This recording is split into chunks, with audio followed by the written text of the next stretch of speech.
Hello, my amazing second grade artist. Miss Tracy is back, and we're going to be starting a new project today that I think you're going to like. We are going to be making Koinobori streamers. Koinobori means carp, and a carp is a type of fish.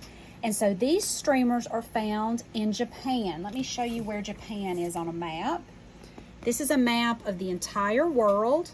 We live here on the continent of North America, and we live in the United States of America. That's our country.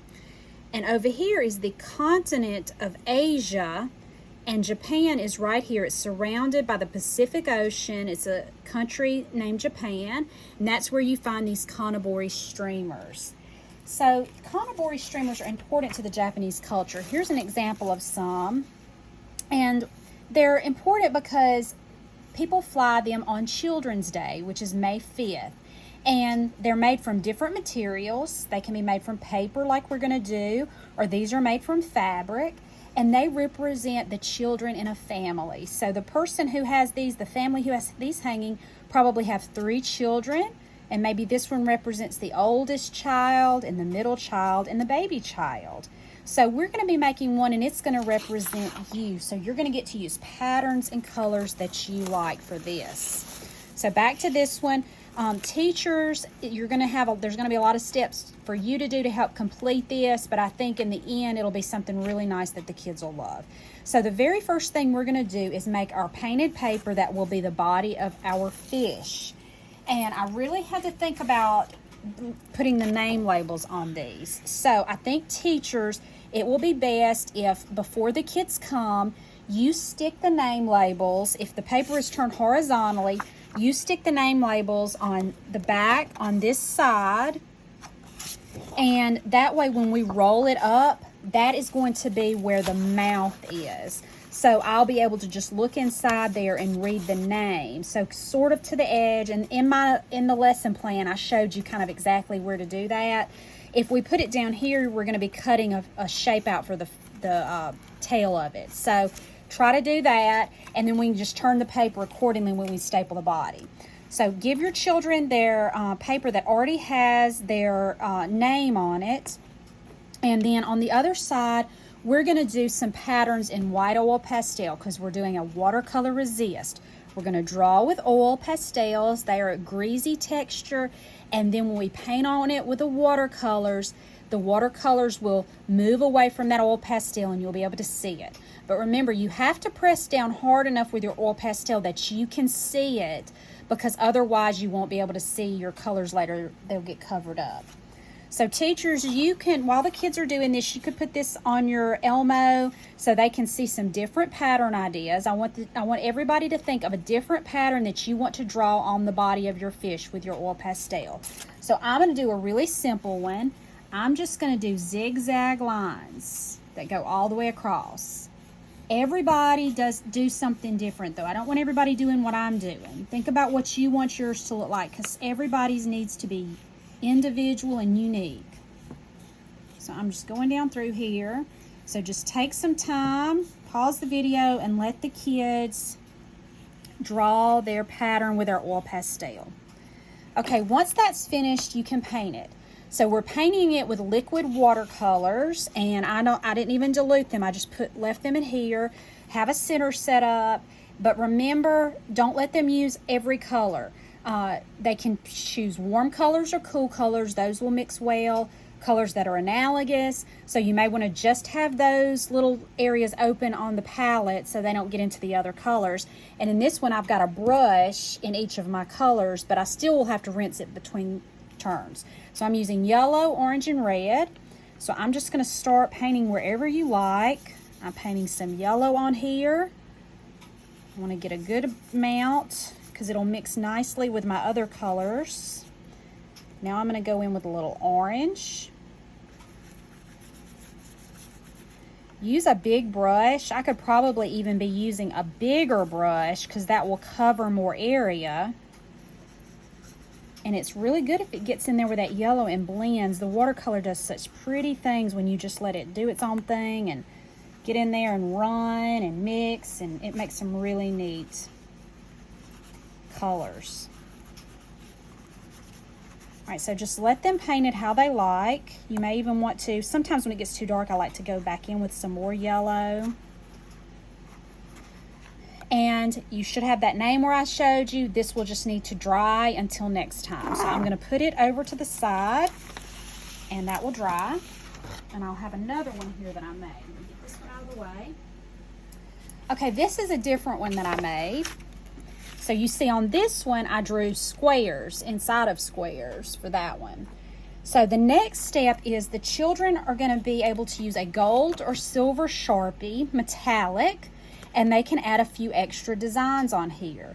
So we're using metallic because it reminds me of a fish's scales that often shimmer in the water. So these metallic will look really nice. We really don't need to be coloring a lot in with these, just mainly drawing lines. So I'm gonna go inside my rectangles and my squares and make some more and just draw them. And then maybe I'll make these little dotted lines that kind of go around. You can do whatever you want. You could make scallops that look like scales. Think of a pattern that you can make that would be unique and different. So I'm gonna do the same thing over my whole paper. And you just decide what you're gonna do. So I like the silver, the gold. This is one that I did. This is a fish that I made with gold. So it kind of looks brown. So you might like the silver better, but I did a yellowy and then I used a gold with that one. So we'll just pretend like I finished. Let the children do that. And then that may actually take a whole class period. So some point, maybe during your planning time, teachers, you can go back and we're gonna, leaving these horizontal, flipping them over, let's pretend that the name's there. We're just gonna kind of loosely roll this up and we're gonna staple it. That's why I had you have your staples. So this will be the mouth and I should be able to see the name in there. So I'm just gonna go in. It's kind of hard to do on camera. Go in, I'm gonna staple at the top, and that'll get it holding good. Then I'm gonna come in down here. I'm gonna get the staple to go as far as I can. Come out here, and I maybe go back in and put one more on this side as far as you can. About 4 staples is pretty good, and that's gonna give you that good round body shape. So teachers, if you could prep them in that way for the kids, that would be great. You can also do this step if you want, or you can have the kids do it. Remember, the name is on this side. This is the mouth. We're not going to mess with that area. So that's why you might want to do this. On the opposite side of that, I just kind of press in a little bit, and I cut out kind of a curve shape, and that's where my tail of my fish is going to be. Okay? So there's my body. All right, now your children, I've made templates for the students. So when they come back to class, they can pick different colors. I've made these. These are the fin templates and the eyes. There's different circle ones for the eyes. So you let them choose what color and then cut them out. And please try to let the children cut these out. I know it's not going to be perfect, and that's okay, but let the children do it. It'll be really good for them and their hand-eye coordination to cut these out themselves. So I've already cut mine out. So after they've cut out the fins, they will need to add some decorations with their Sharpie. So you can let them use the silver Sharpie again, and the dotted line is what we're gonna fold and put the glue. So just at the top, they can put whatever kind of pattern they want. I'm just making these curved lines with their Sharpie. Now it doesn't need to be any kind of writing. It really needs to be just lines and shapes. It doesn't necessarily need to be hearts or that sort of thing. Think about circles, dots, zigzag lines, and then we're gonna come in and I'm gonna sort of do just the same thing here, because that reminds me of how fins look. So one fin goes this way and one fin goes that way. Just really simple. And then we have the eyes. I've already cut these out, that your students will have to cut them out, and then you can let your students put them together. So before they glue it on the body, they can put their eyes together. So they'll glue the white part of the eye onto the colored part.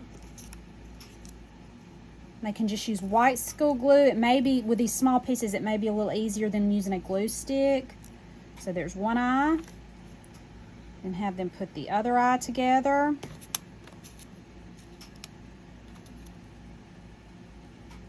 This project's going to be using a lot of their hand-eye coordination, and that's really important. So this is the mouth. So this is the area that the eye will go. So I'm just going to put some glue on the back of the eye. And I'm going to just stick that eye on there like this. I'm going to flip it over and do the same thing.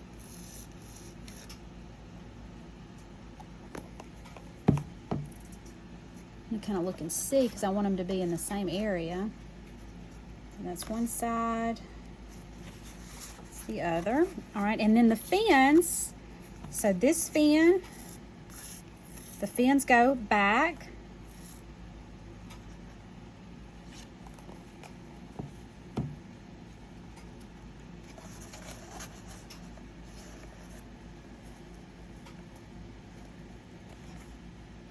That.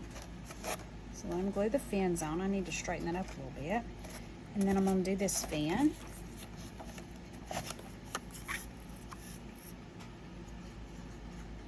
Some glue. Okay. And then that last fin that's on the top, the dorsal fin, that's what that's called. We're going to fold it along that dotted line.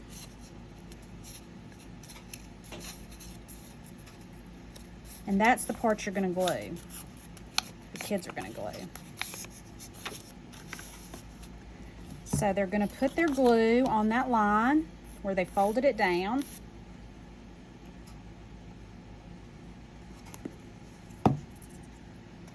And then it's just going to sit up there at the top. They need to hold it for a few minutes and kind of get it to sticking. And then if they just let it sit gently, it should hold, okay?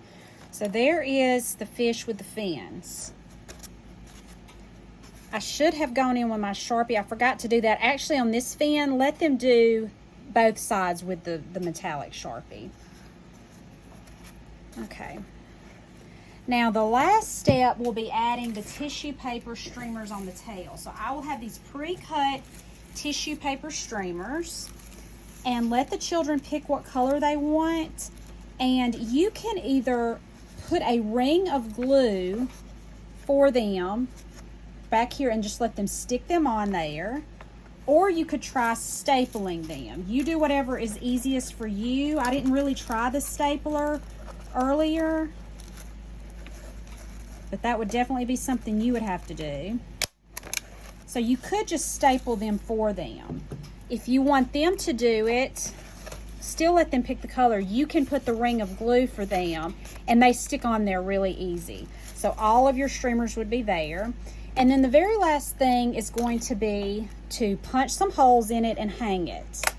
So you just punch a hole on that side and on that side, and then we have some twine that I will provide for you, and you can just tie that up for them. So when these are finished, these will be these nice little streamers that you can hang, and hopefully we'll be having a lot of these that we can hang in the art show. And you see on this one, see I put a little extra pattern. I added the dots. So just think about what you want to do. See how I did both sides of the fin for that.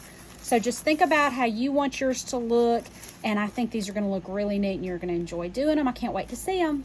See y'all next time. Bye.